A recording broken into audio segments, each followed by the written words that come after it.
Les noms, adresses, dates de naissance et numéros de carte d'identité de plus d'un quart des Singapouriens sont dans les mains de cybercriminels. Des renseignements pillés depuis la base de données du groupe hospitalier SingHealth. Certains patients ont même vu leur prescription médicale fuiter. Rien n'aurait été cependant publié sur Internet.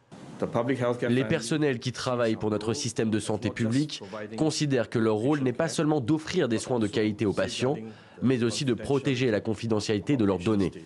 Je présente mes excuses à tous les patients touchés par cette attaque. Les hackers auraient opéré entre le 27 juin et le 4 juillet. Et selon les autorités, ils avaient une cible spécifique, le Premier ministre Lee.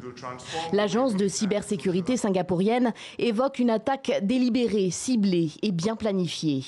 Elle aurait des indices sur ses commanditaires. Une commission d'enquête a été mise sur pied. Selon la société israélienne de sécurité des données Checkpoint, Singapour est devenu le premier pays au monde d'où sont lancées le plus de cyberattaques en direction de l'étranger, devant les États-Unis, la Russie ou la Chine.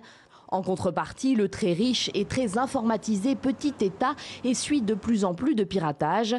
Sa localisation stratégique, son statut de centre technologique et économique en Asie du Sud-Est en fait un lieu de choix pour les cybercriminels.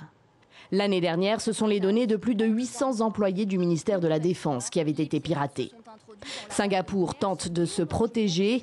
Depuis mai dernier, presque tous ses fonctionnaires sont privés d'accès à Internet au bureau.